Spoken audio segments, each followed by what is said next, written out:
Thank you, Kaylee Broussard, for giving the introduction to our speech. My name is Ashton Frankland.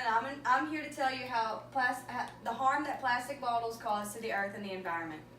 So it's clear that when you just throw your water bottle out in the street or even in the trash can that it's harming the environment, but not only when you're discarding it does it harm, but also when it's being produced itself, like it harms the environment. Because an article by One Green Planet says that plastic bottles require huge amounts of fossil fuels to make and produce.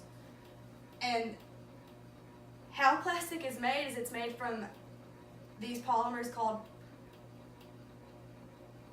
polyethylene tetraphthalate, otherwise known as PET.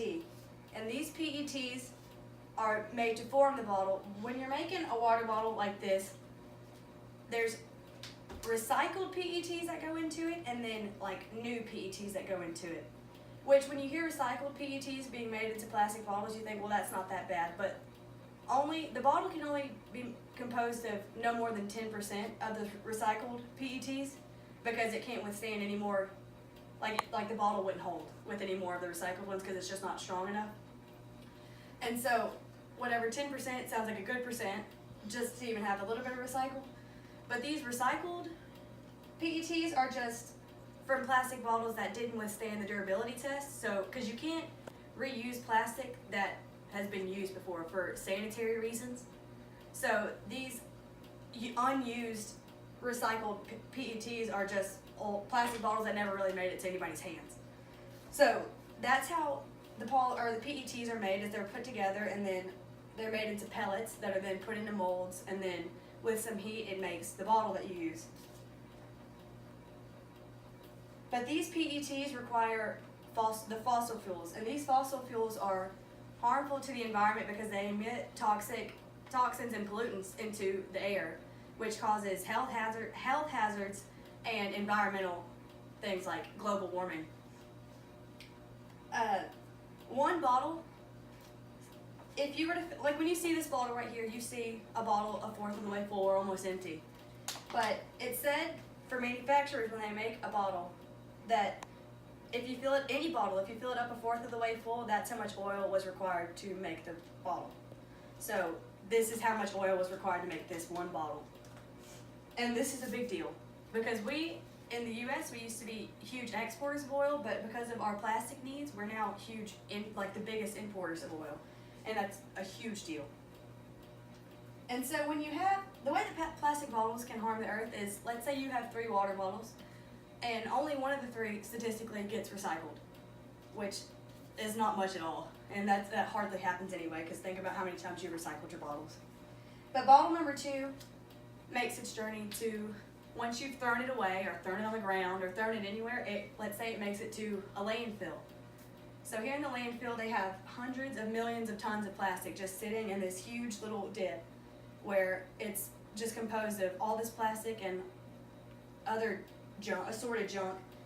And then the rain comes, and so the pit of junk fills up with rainwater, and all the toxins, all the water-soluble toxins in the plastic are in the water now, as well as like all of the toxins from the other waste.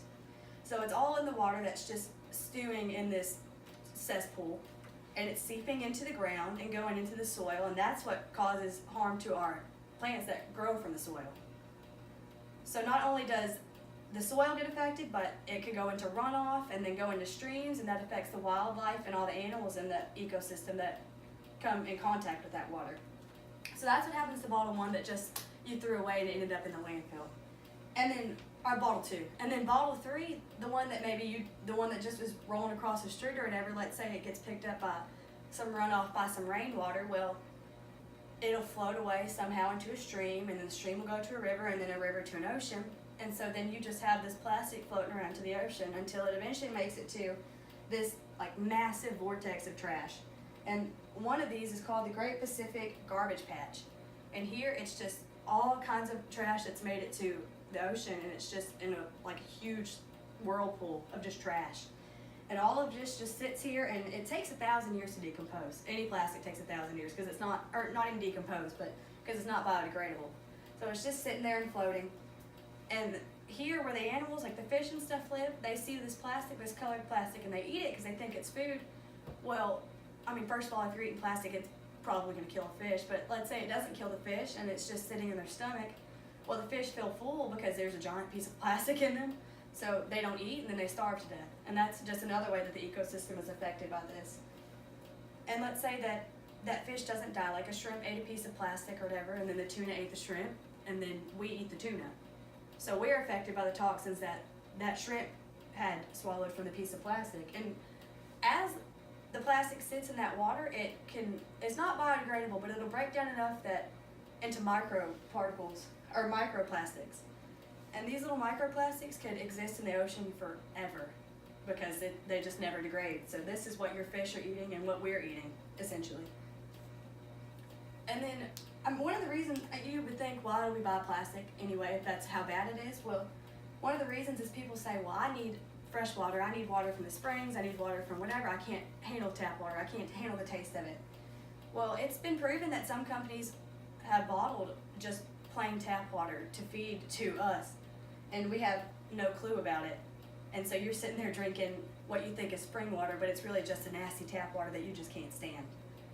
And so it's really no use to do that.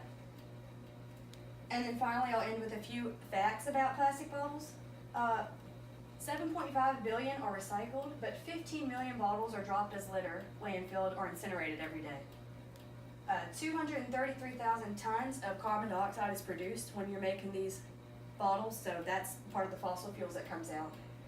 And 778 million pounds was spent on water bottles alone in the UK.